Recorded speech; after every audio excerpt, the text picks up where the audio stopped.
Hello friends, ಇವತ್ತಿನ ಸಂಚಿಕೆಯಲ್ಲಿ ಏನಾಯಿತು ಅಂತ ನೋಡ್ಕೊಂಡು ಬರೋಣ ಬನ್ನಿ. ಅದು ನಮ್ಮಪ್ಪನ ಸಾಲ ತೀರ್ಸೋಕ್ಕೆ ನೀವೇನಾದರೂ ದುಡ್ಡು ಕೊಡ್ಬೋದಾ ರೀ? ಈಗ ಸದ್ಯಕ್ಕೆ 1,10,000 ನೀವು ಕೊಟ್ಟರೆ ಅಪ್ಪಂಗೆ ತುಂಬ ಸಹಾಯ ಆಗುತ್ತೆ ರೀ ಅಂತಾಳೆ ಪ್ರಿಯಾ. ಅಷ್ಟೊಂದು ದುಡ್ಡು ನನ್ನ ಹತ್ರ ಇಲ್ಲಮ್ಮ ಅಂತಾನೆ ಮಾಧವ. ರೀ, ನಿಮ್ಮ ಆಫೀಸಲ್ಲಿ ಏನಾದರೂ ಕೇಳ್ಬೋದಾ ರೀ ಅಂತಾಳೆ ಪ್ರಿಯಾ. ಅಷ್ಟೊಂದು ದುಡ್ಡು ನನಗೆ ಎಲ್ಲಿಂದ ಅರೇಂಜ್ ಆಗುತ್ತೆ ಅಂತಾನೆ ಮಾಧವ. ಅಡ್ವಾನ್ಸ್ ಅಂತ ಏನಾದರೂ ಕೇಳ್ಬೋದಾ ಅಂತ ಮಾಧವನ ಕೈ ಇಟ್ಕೊಂಡು. ರೀ, ನೀವು ಈ ದುಡ್ಡು ಕೊಟ್ಟರೆ ನಾನು, ನಮ್ಮ ಅಪ್ಪ, ನಮ್ಮ ಅಮ್ಮ, ನನ್ನ ತಂಗಿ ಎಲ್ಲರೂ ಋಣಿಯಾಗಿರ್ತೀವಿ.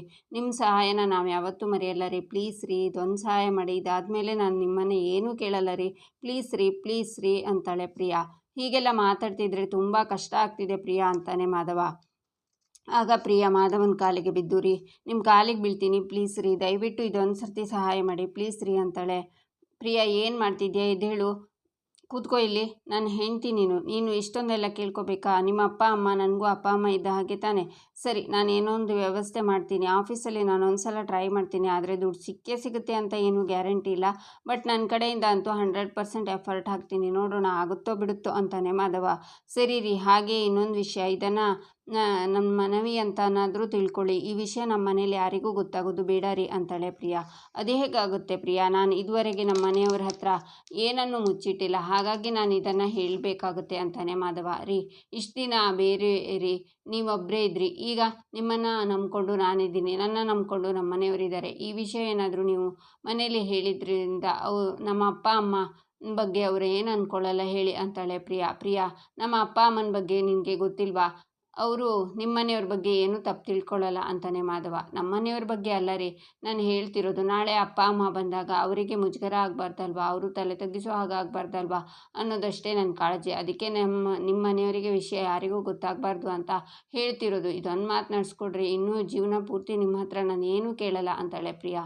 ಸರಿ ಪ್ರಿಯಾ, ನೀನು ಹೇಳ್ತಿರೋದ್ರಲ್ಲೂ ಒಂದು ಪಾಯಿಂಟ್ ಇದೆ. ನನ್ನ ವಿಷಯನ ಯಾರಿಗೂ ಹೇಳಲ್ಲ ಅಂತಾನೆ ಮಾಧವ. ನಿಜವಾಗ್ಲೂ ಆಣೆ ಮಾಡಿ ಅಂತಾಳೆ ಪ್ರಿಯಾ. ನನ್ನ ಮಾತಿನ ಮೇಲೆ ನಂಬಿಕೆ ಇಲ್ವಾ ನಿನಗೆ ಅಂತಾನೆ ಮಾಧವ. ನೀವು ಮೊದಲು ಆಣೆ ಮಾಡಿ ಅಂತಾಳೆ ಪ್ರಿಯಾ. ಮಾಧವ ಪ್ರಿಯಾ ಕೈ ಮೇಲೆ ಕೈ ಇಡ್ತಾನೆ. ಥ್ಯಾಂಕ್ಸ್ ರೀ ಅಂತಾಳೆ ಪ್ರಿಯಾ. ಸರಿ, ಹೊತ್ತಾಯಿತು, ಇವಾಗ ದೇವಸ್ಥಾನಕ್ಕೆ ಹೋಗೋಣ ಅಂತಾನೆ ಮಾಧವ. ಹ್ಞೂ ಬನ್ನಿ ಅಂತಾಳೆ ಪ್ರಿಯಾ. ಹೊರಗಡೆ ಬರುವಾಗ ಹಾಲ್ನಲ್ಲಿ ನಂದನ್ ಕೂರ್ತಿರ್ತಾರೆ. ಅಪ್ಪ, ನಾವಿಬ್ಬರು ದೇವಸ್ಥಾನಕ್ಕೆ ಹೋಗಿ ಬರ್ತೀವಪ್ಪ ಅಂತಾನೆ ಮಾಧವ. ಹಾಂ, ಹೋಗಿ ಬನ್ನಿ ಅಂತಾರೆ ನಂದನ್. ಮಾವ, ನೀವು ತಿಂಡಿ ತಿಂದ್ರ? ಕಾಫಿ ಏನಾದರೂ ಮಾಡಿಕೊಡ್ಲಾ? ಹೊರಡ್ಲಾ ಅಂತಾಳೆ ಪ್ರಿಯಾ. ಏನು ಬೇಡಮ್ಮ, ನೀವು ದೇವಸ್ಥಾನಕ್ಕೆ ಹೊರಟಿದ್ದೀರಿ ತಾನೇ, ಹೋಗಿ ಬನ್ನಿ ಅಂತಾರೆ ನಂದನ್. ಅಪ್ಪ, ಅಮ್ಮ ಎಲ್ಲಿ ಅಂತಾನೆ ಮಾಧವ. ಗಿರಿಜಾ ತಾರಸಿಲಿ ಬಟ್ಟೆ ಒಣ ಆಗೋಕ್ಕೆ ಹೋಗಿದ್ದಾಳೆ, ಅವಳು ಬರೋದು ತಡ ಆಗ್ಬೋದು, ನೀವು ಹೊರಡಿ, ಕಾಯಬೇಡಿ ಅಂತಾರೆ ನಂದನ್. ಅಲ್ಲಪ್ಪ, ಅಮ್ಮಂಗೆ ಒಂದು ಮಾತು ಹೇಳಿ ಹೋಗೋಣ ಅಂತ ಅಂದ್ಕೊಂಡೆ ಅಂತಾನೆ ಮಾಧವ. ನಾನು ಹೇಳ್ತೀನಿ, ನಿಮ್ಮ ಹೋಗಿ ಬನ್ನಿ ಅಂತಾರೆ ನಂದನ್. ಈಚೆ ಮೇಲ್ಗಡೆ ಗಿರಿಜಾ ಬಟ್ಟೆ ಒಣ ಹಾಕ್ತಾ ಇರ್ತಾರೆ. ಮೀನಾ ಅಮೂಲ್ಯನು ಅಲ್ಲೇ ಇರ್ತಾರೆ. ಮೀನಾ ಅಮೂಲ್ಯನ ಹತ್ರ ಹೋಗಲಿ ಬಿಡು ಅಮ್ಮ, ಬೇಜಾರು ಮಾಡ್ಕೋಬೇಡ ಅಂತಾಳೆ. ಆದರೆ ಮಾವ, ಆ ಥರ ಎಲ್ಲ ಮಾತಾಡಿದ್ದು ನನಗೆ ತುಂಬ ಬೇಜಾರಾಯಿತು. ನೀನೇನು ಅಷ್ಟೇ, ನಾನು ಒಂದೇ ಒಂದು ಸ್ಪೂನು ಉಸ್ಲಿ ತಿಂದಿದ್ದಕ್ಕೆ ಅವ್ರು ಏನೆಲ್ಲ ಮಾತಾಡಿಬಿಟ್ರು ಅಂತಾಳೆ ಅಮೂಲ್ಯ. ಹೌದು ಅತ್ತೆ, ಯಾಕೋ ಅವರದ್ದು ಓವರ್ ಆಯಿತು. ಯಾಕೆ ಹಂಗೆ ಮಾಡ್ತಿದ್ದಾರೆ ಅವರು? ಆ್ಯಕ್ಚುಲಿ ಬೆಳಿಗ್ಗೆ ನನಗೂ ಪಾಯಸ ಟೇಸ್ಟ್ ಮಾಡು ಅಂತ ಹೇಳಿದರು. ಬೆಳಿಗ್ಗೆ ಸ್ವೀಟ್ ತಿಂದರೆ ಆಗಲ್ಲ ಅಂತ ಹೇಗೋ ತಪ್ಪಿಸ್ಕೊಂಡೆ. ಪಾಪ ಅಮ್ಮು ಸಿಕ್ಕಾಕೊಂಡ್ಬಿಟ್ಲು ಅಂತಾಳೆ ಮೀನಾ. ಹೋಗಲಿ ಬಿಡು ಅಮ್ಮು, ನಿಮ್ಮ ಮಾವಂಗೆ ಈ ವಿಚಾರದಲ್ಲಿ ಹಿಂದೆ ಮುಂದೆ ಏನೂ ಗೊತ್ತಿಲ್ಲ, ಅದಕ್ಕೆ ಅವ್ರು ನಿನ್ನನ್ನು ಬೈದಿದ್ದಾರೆ. ಬೇಜಾರು ಮಾಡ್ಕೋಬೇಡ ಕಂದ ಅಂತಾರೆ ಗಿರಿಜಾ. ಇಲ್ಲ ಅತ್ತೆ, ನನಗೇನು ಬೇಜಾರಿಲ್ಲ ಅಂತಾಳೆ ಅಮೂಲ್ಯ.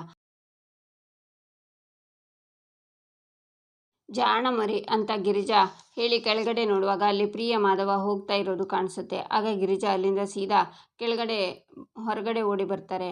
ಅತ್ತೆ ಅಂತ ಮೀನಾ ಅಮೂಲ್ಯನೂ ಅವ್ರ ಹಿಂದೆನೇ ಬರ್ತಾರೆ. ಅತ್ತೆ, ಏನಾಯಿತು? ಯಾಕೆ ಈ ಥರ ಓಡಿ ಬಂದ್ರಿ ಅಂತ ಇಬ್ಬರು ಕೇಳ್ತಾರೆ. ಯಾಕತ್ತೆ, ಮುಖ ಒಂಥರ ಆಯಿತು ಅಂತಾಳೆ ಮೀನಾ. ಅತ್ತೆ, ಮಾವ ಬೈದಿದ್ದಕ್ಕೆ ನನಗೆ ಬೇಜಾರಿಲ್ಲ, ನೀವು ಅದಕ್ಕೆ ಬೇಜಾರಾಗಬೇಡಿ ಪ್ಲೀಸ್ ಅಂತಾಳೆ ಅಮೂಲ್ಯ. ಮೀನಾ, ನಮ್ಮ ಮಾಧವ ನಮ್ಮ ಕೈ ತಪ್ಪಿ ಹೋಗ್ತಿದ್ದಾನೆ ಅನ್ನಿಸ್ತಿದೆ ಕಣೆ ಅಂತಾರೆ ಗಿರಿಜಾ. ಏನು ಮಾತಾಡ್ತಿದ್ದೀರಾ ಅತ್ತೆ ನೀವು ಅಂತಾಳೆ ಮೀನಾ. ಹೌದು ಮೀನಾ, ಈಗಷ್ಟೇ ಮಾಧವ ಪ್ರಿಯ ಇಬ್ಬರು ಎಲ್ಲೋ ಆಚೆ ಹೊರಟರು, ನನಗೊಂದು ಮಾತು ಹೇಳದೆ ಹೋದರು ಗೊತ್ತಾ ಅಂತಾರೆ ಗಿರಿಜಾ. ಹಾಂ, ಪ್ರಿಯ ಅವ್ರು ದೇವಸ್ಥಾನಕ್ಕೆ ಹೋಗಬೇಕು ಅಂತ ಹೇಳ್ತಿದ್ರು, ಅದು ನನಗೆ ಕೇಳಿಸ್ತು ಅಂತಾಳೆ ಮೀನಾ. ಮಾಧವ ಇಷ್ಟು ವರ್ಷದಲ್ಲಿ ಒಂದು ಸರ್ತಿನೂ ನನಗೆ ಹೇಳ್ದೆ ಮನೆಯಿಂದ ಆಚೆ ಹೋದವ ಅಲ್ಲ ಕಣೆ. ಇವತ್ತು ನೋಡು, ಹೆಂಡತಿ ಬಂದ ತಕ್ಷಣ ಅಮ್ಮನ ಮರ್ತ್ಬಿಟ್ಟ ಅನ್ನಿಸ್ತಿದೆ ಅಂತಾರೆ ಗಿರಿಜಾ. ಅತ್ತೆ, ಯಾಕೆ ಹೀಗೆ ಯೋಚನೆ ಮಾಡ್ತೀರಾ? ಪಾಪ ಭಾವ ನಿಮ್ಮನ್ನು ಇಲ್ಲೆಲ್ಲ ಹುಡುಕಿರ್ತಾರೆ. ನೀವು ಟೆರೇಸ್ ಮೇಲಿದ್ರಿ ಅಲ್ವಾ, ಕಾಣಿಸಿರಲ್ಲ, ಹೋಗಿರ್ತಾರೆ. ನೀವು ಟೆರೇಸ್ ಮೇಲೆ ಇದ್ದಿದ್ದು ಗೊತ್ತಿದ್ರು ಅವರು ಇಲ್ಲಿಗೆ ಬರೋಕ್ಕಾಗತ್ತಾ ಹೇಳಿ? ಅವರಿಗೆ ಕಾಲು ನೋವಿದೆ ಅಲ್ವಾ, ಅದಕ್ಕೆ ಬೇಜಾರು ಮಾಡ್ಕೋತಾರೆ ಅಂತಾಳೆ ಮೀನಾ. ಇಲ್ಲ ಮೀನಾ, ನನಗ್ಯಾಕೋ ನಮ್ಮ ಮಾಧವ ಪ್ರಿಯೆಯಿಂದ ಬದಲಾಗಿದ್ದಾನೆ ಅಂತ ನನ್ನ ಮನಸ್ಸು ಬಲವಾಗಿ ಹೇಳ್ತಿದೆ ಕಣೆ. ಅವನು ಬದಲಾಗಿದ್ದಾನೆ ಅಂತಾರೆ ಗಿರಿಜಾ. ಈಚೆ ಜ್ಯೋತಿ, ದೊಡ್ಡಮ್ಮ ಬೇಗ ಹೋಗಿ ಒಡವೆ ಹಾಕ್ಕೊಂಡು ಬನ್ನಿ, ಪೂಜೆ ಎಲ್ಲ ಮುಗಿಸಿ ನನಗೆ ಕಾಲೇಜಿಗೆ ಬೇರೆ ಹೋಗಬೇಕು ಅಂತಾಳೆ. ಏನಾಯ್ತಕ್ಕ, ನಿಮ್ಮನ್ನು ನೋಡ್ತಿದ್ರೆ ಒಡವೆಗಳು ಲಾಕರಲ್ಲಿ ಇಲ್ಲ ಅಂತ ಅನಿಸ್ತೆ, ಅಂದರೆ ಒಡವೆಗಳನ್ನು ಬೇರೆ ಎಲ್ಲಾದರೂ ಇಟ್ಟು ಮರ್ತೋಗಿದ್ರಾ ಅಂತ ಕೇಳೋಕೆ ಬಂದೆ ಅಕ್ಕ ಅಂತಾರೆ ಇಂದಿರಾ. ಅದು ಅಂತಾರೆ ಕಲಾವತಿ. ಅಕ್ಕ, ಒಳಗೆ ಹೋಗಿ ಒಡವೆ ಹಾಕ್ಕೊಂಡು ಬರೋಕ್ಕೆ ಯಾಕೆಷ್ಟು ಯೋಚನೆ ಮಾಡ್ತಿದ್ದೀರಾ ಅಂತಾಳೆ ಇಂದಿರಾ. ಏಯ್ ಸೂರ್ಯ, ಪೂಜೆಗೆ ತಡ ಆಯಿತು ಕಣೋ, ಕಲಂಗು ಒಡವೆ ಹಾಕ್ಕೋಬೇಕು ಅನಿಸಿಲ್ಲ, ಅದಕ್ಕೆ ಒಡವೆ ಹಾಕ್ಕೊಂಡಿಲ್ಲ ಅವಳು. ಇದೆಲ್ಲ ಬೇಕಾ ಈಗೇನು? ನಿನ್ನ ಹೆಂಡತಿ ಕುತ್ತಿಗೆ ಖಾಲಿ ಇರಬಾರ್ದು ಅಷ್ಟೇ ತಾನೇ ಅಂತ ಅಜ್ಜಿ ತನ್ನ ಕುತ್ತಿಗೆಲಿರೋ ಸರನ ತೆಗೆದು ಕಲಾವತಿಗೆ ಹಾಕಿ, ಈಗ ಸಮಾಧಾನನಾ? ಆದರೂ ಒಂದು ವಿಷಯದಲ್ಲಿ ಸಮಾಧಾನ ಆಯಿತು ಕಣೋ ಸೂರ್ಯ, ನಿನ್ನ ಹೆಂಡ್ತಿನ ಕಂಡ್ರೆ ಎಷ್ಟು ಪ್ರೀತಿ ನಿನಗೆ ಅಂತಾರೆ ಅಜ್ಜಿ. ನೀನೊಳ್ಳೆ, ಇವಳು ಒಡವೆ ಹಾಕಿಲ್ಲ ಅಂದರೆ 4 ಜನ ನನ್ನ ಬಗ್ಗೆ ಮಾತಾಡಲ್ವಾ ಅಂತಾರೆ ಸೂರ್ಯಕಾಂತ್. ಸರಿ ನಡೀರಿ, ಟೈಮ್ ಆಯಿತು, ಎಲ್ಲರೂ ದೇವಸ್ಥಾನಕ್ಕೆ ಹೋಗೋಣ ಅಂತಾರೆ ಚಂದ್ರಕಾಂತ್. ಈಚೆ ನಂದನ್ ಮನೆಯಲ್ಲಿ ವಲ್ಲಭ ಬಿಟ್ಟು ಎಲ್ಲರೂ ಹಾಲ್ನಲ್ಲಿರ್ತಾರೆ. ಸುಧಾಕರ್ ಅವರಿಗೆ ಡೆಲಿವರಿ ಕೊಟ್ಟಾಯ್ತಾ ಅಂತಾರೆ ನಂದನ್. ಹಾಂ ಬಾಬಾ, ಕೊಟ್ಟಿದ್ದೀನಿ, ಅವ್ರು ದುಡ್ಡು ಹಾಕಿದಾರಂತೆ, ಒಂದು ಸಲ ಚೆಕ್ ಮಾಡ್ಕೊಳ್ಳಿ ಬಾಬಾ ಅಂತಾನೆ ಸುಂದ್ರ.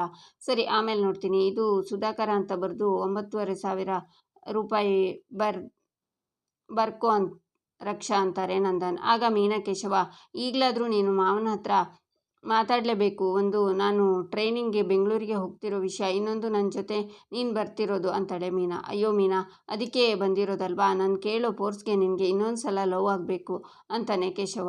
ಮಾವ, ಇದು ಅಂಗಡಿ ಲೆಕ್ಕನಾ ಅಂತಾಳೆ ಪ್ರಿಯಾ. ಹೌದಮ್ಮ ಅಂತಾರೆ ನಂದನ್. ನಾನೇನಾದರೂ ಲೆಕ್ಕದಲ್ಲಿ ಸಹಾಯ ಮಾಡಲ ಮಾವ ಅಂತಾಳೆ ಪ್ರಿಯಾ. ಅಯ್ಯೋ ಹೊತ್ತಿಗೆ ನೀವ್ಯಾಕೆ ತೊಂದರೆ ತಗೋತೀರಾ, ನಾನು ಲೆಕ್ಕ ಬರೀತಿದ್ದೀನಲ್ವಾ, ಅಪ್ಪಂಗೆ ದಿನಾಲು ಸಹಾಯ ಮಾಡೋದು ನಾನೇ ಅಂತಾಳೆ ರಕ್ಷಾ. ಅಲ್ಲ, ನಿನ್ನ ಕೈ ಏಟಾಗಿದೆ ಅಲ್ವಾ, ಅದಕ್ಕೆ ಕೇಳಿದೆ ಅಂತಾಳೆ ಪ್ರಿಯಾ. ಇಲ್ಲ ಅತ್ತಿಗೆ, ಬರೆಯೋಕೆ ಏನೂ ಸಮಸ್ಯೆ ಇಲ್ಲ ಅಂತಾಳೆ ರಕ್ಷಾ. ರೀ, ನಮ್ಮ ಮಾಧವನ ಮದುವೆ ನಿರ್ವಿಘ್ನವಾಗಿ ಆದರೆ ನಿನ್ನ ಸನ್ನಿಧಿನಿಗೆ ಬರ್ತೀನಿ ಅಂತ 2-3 ದೇವಸ್ಥಾನಕ್ಕೆ ಹರಕೆ ಕಟ್ಕೊಂಡಿದ್ದೀನಿ. ಈಗ ಮಾಧವನ ಮದುವೆ ಚೆನ್ನಾಗಿ ನಡೀತಲ್ಲ, ಅದಕ್ಕೆ ಹೋಗಿ ಹರಕೆ ತೀರ್ಸ್ಕೊಂಡು ಬರ್ತೀನಿ, 1-2 ದಿನ ಹೋಗಿ ಬರಲಾ ಅಂತಾರೆ ಗಿರಿಜಾ. ಹರಕೆ ಅಂದಮೇಲೆ ತಡ ಮಾಡಬಾರ್ದು, ಹೋಗ್ಬಾ. ಯಾರ ಜೊತೆ ಹೋಗ್ತಿದ್ಯಾ ಅಂತಾರೆ ನಂದನ್. ಮೀನನ್ನ ಕರ್ಕೊಂಡು ಹೋಗ್ತೀನಿ ರೀ ಅಂತಾರೆ ಗಿರಿಜಾ. ನನಗಾಗಲ್ಲ ಅತ್ತೆ, ನನಗೆ ಆಫೀಸಿಂದ ಟ್ರೈನಿಂಗಿಗೆ ಅಂತ ಬೆಂಗಳೂರಿಗೆ ಕಳಿಸ್ತಾ ಇದ್ದಾರೆ, ಅದೇ ವಿಷಯನ ಮಾವನ ಹತ್ರ ಹೇಳೋಕೆ ಬರ್ತಿದ್ದೆ ಅಂತಾಳೆ ಮೀನಾ.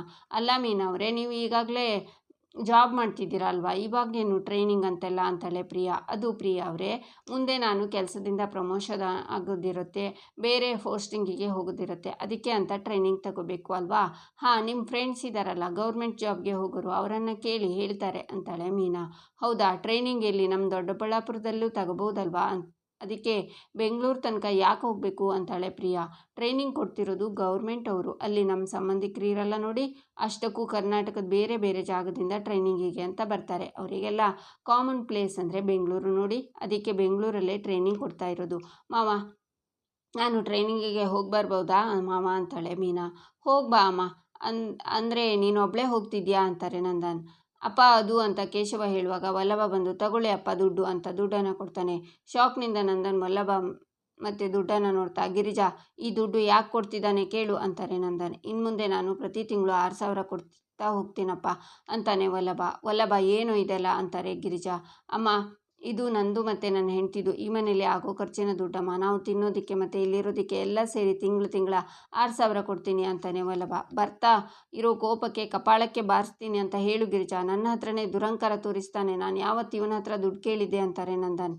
ಏಯ್ ವಲ್ಲಭ, ಸುಮ್ಮನೆ ಇರೋದಕ್ಕಾಗಲ್ವೇನೋ ನಿನಗೆ ಅಂತಾರೆ ಗಿರಿಜಾ. ಇಲ್ಲಮ್ಮ ಅಪ್ಪ, ಈ ದುಡ್ಡನ್ನು ತಗೊಳ್ಳೇಬೇಕು, ಇದು ನಾನು ದುಡ್ದಿರೋ ದುಡ್ಡು, ಹಾಗಂತ ಅಹಂಕಾರದಿಂದ ಕೊಡ್ತಿಲ್ಲ, ನಾನು ದಯವಿಟ್ಟು ತಗೊಳ್ಳೋಕೆ ಹೇಳಿ, ಇದರಿಂದ ಅಪ್ಪಂಗೂ ಸಹಾಯ ಆಗುತ್ತೆ ಅಂತಾನೆ ವಲ್ಲಭ. ಏನು ನಿನ್ನ ಸಹಾಯ, ನೀವು ದುಡ್ಡು ಕೊಡದೇ ಇದ್ದರೆ ನನಗೇನು ಸಂಸಾರ ನಡ್ಸೋಕೆ ಬರೋದಿಲ್ವಾ, ಇವನ ಜೊತೆ ಇವನು ಕರ್ಕೊಂಡು ಬಂದಿರೋಳಿಗೆ ಊಟ ಹಾಕ್ತಿದ್ದೀನಿ ಅಂತ ಬೆಳಿಗ್ಗೆ ಹೇಳಿದ್ದಕ್ಕೆ ಈಗ ಲೆಕ್ಕ ಚುಕ್ತ ಮಾಡೋಕೆ ಬಂದಿದ್ಯಾ. 4 ಕಾಸು ಸಂಪಾದನೆ ಮಾಡಿದ ತಕ್ಷಣ ಅಹಂಕಾರ ಬಂದುಬಿಡ್ತು ಗಿರಿಜಾ ಇವನಿಗೆ. ಇಷ್ಟಕ್ಕೂ ಇವನು ಕೊಡೋದಾದರೆ ಈ 6,000 ಎಲ್ಲಿಗೆ ಸಾಕಾಗುತ್ತೆ ಕೇಳು ಗಿರಿಜಾ.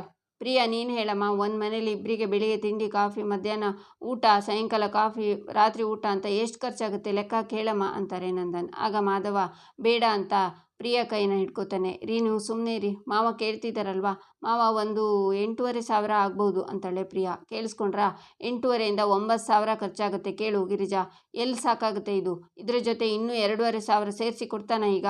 ಈ ದುಡ್ಡು ಕೊಡೋಕೆ ಬಂದಿದ್ದಾನಲ್ಲ ಇವನು ಹುಟ್ಟಿದಾಗಿಂದ ಇವನು ಓದೋಕೆ, ಬಟ್ಟೆ, ಹೊಟ್ಟೆಗೆ ಬೇಕಿದ್ದನ್ನೆಲ್ಲ ಕೊಡಿಸಿದ್ದನ್ನಲ್ಲ, ಅದನ್ನೆಲ್ಲ ಸೇರಿಸ್ಕೊಡ್ತಾನ ಅಂತಾರೆ ನಂದನ್. ಅಷ್ಟು ಕೊಡೋ ಯೋಗ್ಯತೆ ನನಗಿಲ್ಲಪ್ಪ, ಈಗ ಇದನ್ನು ಇಟ್ಕೊಳ್ಳಿ, ಮುಂದಿನ ತಿಂಗಳಿಂದ 8,000-9,000 ಕೊಡ್ತೀನಿ ಅಂತಾನೆ ವಲ್ಲಭ. ರಕ್ಷಾ, ಅಂತಾರೆ ನಂದನ್. ವಲ್ಲಭ ರಕ್ಷಾ ಕೈಗೆ ದುಡ್ಡು ಕೊಟ್ಬಿಡು ಅಂತ ಅಲ್ಲಿಂದ ಹೋಗ್ತಾನೆ. ಕತ್ತೆ ಬಡವಂತಂದು ಅಂತ ನಂದನ್ ಹೋಗ್ತಾರೆ. ಈಚೆ ವಲ್ಲಭ ರೂಮಲ್ಲಿರುವಾಗ ಗಿರಿಜಾ ಬಂದು, ಏನೋ ವಲ್ಲಭ, ತುಂಬ ದೊಡ್ಡ ಮನುಷ್ಯ ಆಗೋಗಿದ್ಯಾ ನೀನು, ನಿಮ್ಮ ಅಪ್ಪಂಗೆ ನಿನ್ನ ಹೆಂಡ್ತಿದು ಖರ್ಚಿನ ದುಡ್ಡು ಕೊಡ್ತೀಯೇನೋ ಅಂತಾರೆ. ದೊಡ್ಡ ಮನುಷ್ಯ ಆಗಬೇಕು ಅಂತಾನೆ ಅಮ್ಮ ದುಡಿತಿರೋದು ಅಂತಾನೆ ವಲ್ಲಭ. ಓಹೋ, 4 ಕಾಸು ಸಂಪಾದನೆ ಮಾಡಿದ ತಕ್ಷಣ ದೊಡ್ಡ ಮನುಷ್ಯನೋ ಸೊಕ್ಕು ಬಂದಂತಲ್ವ ನಿನಗೆ ಅಂತಾರೆ ಗಿರಿಜಾ. ಅಮ್ಮ ಪ್ಲೀಸ್ ಅಂತಾನೆ ವಲ್ಲಭ. ನನಗೆ ಗೊತ್ತು ವಲ್ಲಭ, ನೀನು ಅವರು ಮಾತಾಡ್ತಿಲ್ಲ, ಈ ವಿಚಾರದಲ್ಲಿ ನಿನಗೆ ಅವ್ರ ಬಗ್ಗೆ ಬೇಜಾರಿದೆ ಅಂತ ನನಗೆ ಗೊತ್ತು. ಆದರೂ ನೀನು ಇವತ್ತು ಮಾಡಿದ ತಪ್ಪು ವಲ್ಲಭ. ನಿಮ್ಮ ಅಪ್ಪ ಸಿಟ್ಟಿಂದ ಮಾತಾಡಿದ್ರು, ಈ ವಿಷಯದಲ್ಲಿ ಅವರು ಮನಸ್ಸಲ್ಲಿ ಎಷ್ಟು ನೋವು ಇರುತ್ತೆ ಅಂತ ಗೊತ್ತೇನು ನಿನಗೆ? ಯಾಕೋ ಹೀಗೆ ಮಾಡ್ತೀಯಾ ಅಂತಾರೆ ಗಿರಿಜಾ. ನಾನು ತಪ್ಪು ಮಾಡಿಲ್ಲಮ್ಮ, ಸರಿನೇ ಮಾಡಿದ್ದೀನಿ ಅಂತಾನೆ ವಲ್ಲಭ. ಈ ಮೊಂಡುತನನೇ ಬೇಡ ಅಂತ ಹೇಳೋದು ಅಂತಾರೆ ಗಿರಿಜಾ. ನೋಡಮ್ಮ, ಈಗ ಅವ್ರ ಅಪ್ಪ ಅಮ್ಮ ನಿನ್ನ ಅತ್ತೆ ಮಾವ ಇದ್ದರು ಅಂತ ಅಂದ್ಕೊ. ಆ ಟೈಮಲ್ಲಿ ಅಪ್ಪಂಗೇನು ಕೆಲಸ ಇರಲಿಲ್ಲ, ಅವ್ರ ಅಪ್ಪನ ಸಂಬಳ ಅಂದರೆ ತಾತನ ಸಂಬಳದಲ್ಲೇ ಜೀವನ ನಡೆಸಬೇಕಾಗಿತ್ತು ಅಂತ ಅಂದ್ಕೊ. ಆವಾಗ ನೀವು ನೆಮ್ಮದಿಯಾಗಿ ಉಣ್ಕೊಂಡು ತಿನ್ಕೊಂಡು ಇರ್ತಿದ್ರಾ ಅಂತಾನೆ ವಲ್ಲಭ. ಅದೇಗೋ ಸಾಧ್ಯ ಆಗುತ್ತೆ? ಆವಾಗ ನಿಮ್ಮ ಅಪ್ಪಂಗೆ ಹೇಳ್ತಿದ್ದೆ, ಹೋಗಿ ಯಾವುದಾದ್ರೂ ಕೆಲಸ ನೋಡಿ ಅಂತಾರೆ ಗಿರಿಜಾ. ಹಾಗೆ ಊಟ ತಿಂಡಿ ಮ್ಯಾಟರ್ ಬಂದಾಗ ನಾವ್ಯಾಕೆ ಇವ್ರ ಹತ್ರ ಹೇಳ್ಸ್ಕೋಬೇಕು ಅನಿಸ್ತಿತ್ತಾ ಅಂತಾನೆ ವಲ್ಲಭ. ಹೌದು ಅನಿಸ್ತಿತ್ತು ಅಂತಾರೆ ಗಿರಿಜಾ. ಆವಾಗ ಏನು ಮಾಡ್ತಿದ್ರಿ ಅಂತಾನೆ ವಲ್ಲಭ. ಏನು ಮಾಡ್ತಿದ್ದೆ ಅಂದರೆ, ನಿಮ್ಮ ಅಪ್ಪನ ಹತ್ರ ಹೋಗಿ ಮಾವಂಗೆ ತಿಂಗಳಿಗೆ ಇಂತಿಷ್ಟು ಅಂತ ದುಡ್ಡು ಕೊಡಿ ಅಂತ ಹೇಳ್ತಿದ್ದೆ ಅಂತ ಗಿರಿಜಾ ತಲೆ ಕೆಳಗೆ ಹಾಕ್ತಾರೆ. ವಲ್ಲಭ ಸ್ಮೈಲ್ ಮಾಡಿ, ಅದೇ ಕೆಲಸ ಅಲ್ವಮ್ಮ ನಾನು ಮಾಡಿದ್ದು. ದಿಮಾಕು, ಸೊಕ್ಕು, ಅಹಂಕಾರ ಯಾವುದೂ ಅಲ್ಲಮ್ಮ ಇದು. ನಮ್ಮಿಂದ ಬೇರೆಯವರಿಗೆ ತೊಂದರೆ ಆಗಬಾರ್ದು ಅನ್ನೋ ಬೇಸಿಕ್ ಕಾಮನ್ ಸೆನ್ಸ್ ಅಂತಾನೆ ವಲ್ಲಭ. ಹಾಗಲ್ವೋ ವಲ್ಲಭ, ನಿಮ್ಮ ಅಪ್ಪನೇ ಮನೇಲಿ ಎಲ್ಲರನ್ನ ನೋಡ್ಕೋತಿದ್ದಾರಲ್ವ, ಏನೋ ಕೋಪದಲ್ಲಿ 4 ಮಾತಂದ್ರು ಅಂತ ನೀನು ಅವರಿಗೆ ದುಡ್ಡು ತಂದು ಕೊಡೋ ಅವಶ್ಯಕತೆ ಇತ್ತಾ ಅಂತಾರೆ ಗಿರಿಜಾ. ನಾನು ಅಮೂಲ್ಯ ಯಾವುದೋ ಸಿಚುವೇಶನಲ್ಲಿ ಮದುವೆ ಆಗಿದ್ನೋ ಅದನ್ನು ಪಕ್ಕಕ್ಕಿಡೋಣ ಅನ್ನುವಾಗ ಅಮೂಲ್ಯ ರೂಮ್ ಹತ್ರ ಬಂದು ಇವ್ರ ಮಾತನ್ನು ಕೇಳಿ ನಿಂತ್ಕೋತಾಳೆ. ನನಗೆ ಅವಳಂದರೆ ತುಂಬ ಇಷ್ಟ ಇತ್ತೋ ಇಲ್ವೋ ಅದನ್ನು ಪಕ್ಕಕ್ಕಿಡೋಣ, ಆದರೆ ಇವಾಗ ಅವಳು ನನ್ನ ಹೆಂಡತಿ ಅಲ್ವಾ ಅಮ್ಮ ಅಂತಾನೆ ವಲ್ಲಭ. ಆಗ ಅಮೂಲ್ಯ ಮತ್ತು ಗಿರಿಜಾ ಇಬ್ಬರು ಖುಷಿಯಿಂದ ಸ್ಮೈಲ್ ಮಾಡ್ತಾರೆ. ಅವಳನ್ನು ನೋಡ್ಕೋಬೇಕಾಗಿರೋದು ಈಗ ನನ್ನ ಜವಾಬ್ದಾರಿ. ಅವಳಿಗೆ ನೋವಾದರೆ ಆ ನೋವು ನಂದು, ಅವಳಿಗೆ ಅವಮಾನ ಆದರೆ ಅದರಲ್ಲಿ ನನಗೂ ಪಾಲಿದೆ. ನನ್ನ ಹೆಂಡತಿಗೆ ಈ ಮನೇಲಿ ಯಾರಿಂದನೂ ನೋವು ಅವಮಾನ ಆಗೋದು ನನಗೆ ಇಷ್ಟ ಆಗಲ್ಲಮ್ಮ. ಇನ್ನೊಂದು ಸಲ ಆ ಥರ ಆಗಬಾರ್ದು. ಅದಕ್ಕೆ ಅಪ್ಪಂಗೆ ಶೇರ್ ಕೊಟ್ಟೆ ಅಷ್ಟೇ. ನೀನು ಎಷ್ಟೇ ಬೇಡ ಅಂದರೂ ನಾನು ಅಪ್ಪಂಗೆ ಪ್ರತಿ ತಿಂಗಳು ದುಡ್ಡು ಕೊಡ್ತೀನಿ, ಅರ್ಥ ಮಾಡ್ಕೊ. ನಾನು ನಿನ್ನ ಕಿರಿಮಗ, ಪ್ರೀತಿ ಜಾಸ್ತಿ ಇರಲಿ ನನ್ನ ಮೇಲೆ ಅಂತ ವಲ್ಲಭ ಹೊರಗೆ ಬಂದು ಅಮೂಲ್ಯ ನಿಂತಿರೋದನ್ನು ನೋಡಿ, ನೀನೇನು ಮಾಡ್ತಿದ್ಯಾ ಇಲ್ಲಿ, ಕಾಲೇಜ್ಗೆ ಟೈಮ್ ಆಯಿತು ಬಾ ಅಂತ ಹೋಗ್ತಾನೆ. ಈಚೆ ಅಂಗಡಿಲಿ ನಂದನ್, ಅವನು ಏನಂತ ಅಂದ್ಕೊಂಡಿದ್ದಾನೆ, ನನಗೆ ಎದುರುತ್ರ ಕೊಡ್ತಾನೆ, ಎಷ್ಟು ಕೊಬ್ಬು ಅವನಿಗೆ, ನನಗೆ ದುಡ್ಡು ಕೊಡೋಕೆ ಬರ್ತಾನೆ, ನಾನು ದುಡಿತೀನಿ ಅನ್ನೋ ದಿಮಾಕ್ ಬೇರೆ ಅಂತ ಕೂಗುವಾಗ ಕೇಶವ ಕೈಯಲ್ಲಿ ಹಿಡ್ಕೊಂಡಿರೋ ಪ್ಯಾಕೆಟ್ನ ಕೆಳಗೆ ಬಿಡಿಸ್ತಾನೆ. ಏಯ್, ಕೈ ಬಲ ಇಲ್ವೇನೋ ಅಂತಾರೆ ನಂದನ್. ನಂದ, ಬೆಳಿಗ್ಗೆ ಯಾಕೋ ಸಿಟ್ಟಾಗಿದ್ಯಾ, ಏನಾಯಿತು ಅಂತಾರೆ ಹನುಮಂತಣ್ಣ. ಇನ್ಯಾರು ವಲ್ಲಭ ಅವನದ್ದು ಅವನ ಹೆಂಡ್ತಿದು ಖರ್ಚು ಅಂತ ನನಗೆ ತಿಂಗಳ 6,000 ದುಡ್ಡು ಕೊಡೋಕೆ ಬರ್ತಾನೆ. ಲವ್ ಮಾಡಿ ಓಡೋಗಿ ಮದುವೆ ಆಗಿರೋದು ಅವನು. ನಾನು ಹೇಳಿದ್ನ ಅವನಿಗೆ ಲವ್ ಮಾಡೋದೆಲ್ಲ ಮಾಡಿ ನನಗೆ ಈಗ ದುಡ್ಡು ಕೊಡೋಕೆ ಬರ್ತಾನೆ. ನ್ಯಾಯವಾಗಿ ಕೋಪ ಮಾಡ್ಕೋಬೇಕಾಗಿರೋದು ನಾನು. ಅವನು ಮದುವೆ ಆಗಿ ಬಂದಾಗ ಕತ್ತು ಹಿಡಿದು ದೂರ ದಬ್ಬದೆ ಮನೆ ಒಳಗೆ ಸೇರಿಸ್ಕೊಂಡಲ್ಲ, ತಪ್ಪು ನಂದು ಅಂತಾರೆ ನಂದನ್. ಏನಪ್ಪ ಇದು, ಲವ್ ಗಿವ್ ಅಂತ ಬಾಣ ನನ್ನ ಕಡೆನೇ ತಿರುಗ್ತಿದೆ. ಮೊದಲು ಇಲ್ಲಿಂದ ಎಸ್ಕೇಪ್ ಆಗಬೇಕು ಅಂತ ಯೋಚನೆ ಮಾಡಿ, ಅಪ್ಪ ನನಗೊಂದು ಡೆಲಿವರಿ ಕೊಡೋದಿದೆ, ನಾನು ಬರ್ತೀನಿ ಅಂತ ಕೇಶವ ಅಲ್ಲಿಂದ ಎಸ್ಕೇಪ್ ಆಗ್ತಾನೆ. ಸುಂದರ, ನೀನೇ ಹೇಳು, ವಲ್ಲಭ ಮಾಡಿ ಸರಿನಾ? ಇಷ್ಟು ವರ್ಷದಿಂದ ನಾನು ಮನೆ ನಡೆಸ್ತಿದ್ದೀನಿ, ಯಾರ ಹತ್ರನಾದರೂ ದುಡ್ಡಿಗೆ ಕೈ ಚಾಚಿದ್ದೀನೇನೋ?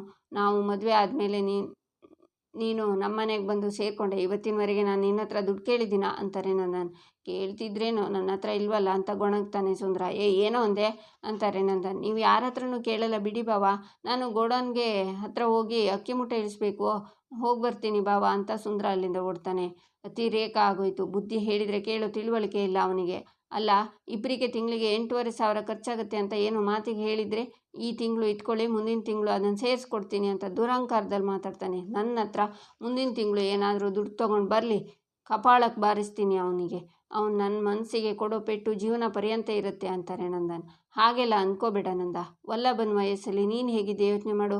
ನೀನು ಈ ಊರಿಗೆ ಬಂದು ಹೊಸದ್ರಲ್ಲಿ ನಿನಗೆ ಉಳ್ಕೊಳ್ಳೋಕ್ಕೆ ಜಾಗ ಕೊಟ್ರಲ್ಲ ಗೋಪಿಕಾಕ, ಅವರು ಸಿಟ್ಟಲ್ಲಿ ಏನು ಅಂದರು ಅಂತ ನೀನು ನನ್ನ ಹತ್ರ ಬಂದು ದುಡ್ಡು ಇಸ್ಕೊಂಡು ಅವರಿಗೆ ದುಡ್ಡು ಕೊಟ್ಟು ನಾನು ಇಷ್ಟು ದಿನ ಈ ಜಾಗದಲ್ಲಿ ಇದ್ದಿದ್ದಕ್ಕೆ ಬಾಡಿಗೆ ಅಂತ ಕೊಟ್ಟೆಯಲ್ಲ, ಅದು ಜ್ಞಾಪಕ ಇದೆಯಾ? ಅದು ಬಿಡು. ಈಗ ನಿನ್ನ ವಯಸ್ಸೆಷ್ಟು? ಈಗಲೇ ನಿನಗೆ ಇಷ್ಟು ಸ್ವಾಭಿಮಾನ ಇದೆ. ವಲ್ಲಭ ಇನ್ನೂ ಸಣ್ಣ ವಯಸ್ಸಿನವ, ಅವನಿಗಿನ್ನೆಷ್ಟು ಸ್ವಾಭಿಮಾನ ಇರಬೇಡ, ಯೋಚನೆ ಮಾಡು ಅಂತಾರೆ ಹನುಮಂತಣ್ಣ. ಅದು ನಿಜ, ನಂದೇ ಸಿಟ್ಟು, ನಂದೇ ಸ್ವಾಭಿಮಾನ ಅವನದು ಅಂತ ಸ್ಮೈಲ್ ಮಾಡ್ತಾರೆ ನಂದನ್. ಈಚೆ ಕಾಲೇಜಲ್ಲಿ ವಲ್ಲಭ ಮುಂದೆ HOD ಬರ್ತಾರೆ. ಸರ್, ಅಮೂಲ್ಯ ಸೆಮಿನಾರ್ ಹೇಗೆ ಮಾಡಿದ್ದಾಳೆ ಸರ್ ಅಂತಾನೆ ವಲ್ಲಭ. ಅಮೂಲ್ಯ ನಿನ್ನೆ ಸೆಮಿನಾರ್ ಚೆನ್ನಾಗಿ ಮಾಡಿ ಕಾಲೇಜಿಗೆ ಟಾಪರ್ ಆಗಿದ್ದಾಳೆ. ಈಗ ನಿಮ್ಮ ಟೈಮ್ ವೇಸ್ಟ್ ಮಾಡಬೇಡಿ, ಕ್ಲಾಸ್ಗೆ ಹೋಗಿ ಅಂತಾರೆ HOD. ಒಂದು ನಿಮಿಷ ಸರ್, ಒಂದು ಇಂಪಾರ್ಟೆಂಟ್ ಕೆಲಸ ಇದೆ ಅಂತ ವಲ್ಲಭ ಅಮೂಲ್ಯನ ಹತ್ರ ಫ್ಲರ್ಟ್ ಮಾಡಿದ ಲೆಕ್ಚರನ್ನು ಹೇಳ್ಕೊಂಡು ಬರ್ತಾನೆ. ಇಲ್ಲಿಗೆ ಈ ಸಂಚಿಕೆ ಮುಕ್ತಾಯವಾಗುತ್ತೆ. ಮುಂದಿನ ಸಂಚಿಕೆಗಾಗಿ ನಮ್ಮ ಚಾನಲನ್ನು ನೋಡಿ, ಸಬ್ಸ್ಕ್ರೈಬ್ ಮಾಡಿ, ಲೈಕ್ ಮಾಡಿ, ಸಪೋರ್ಟ್ ಮಾಡೋದನ್ನು ಮರಿಬೇಡಿ.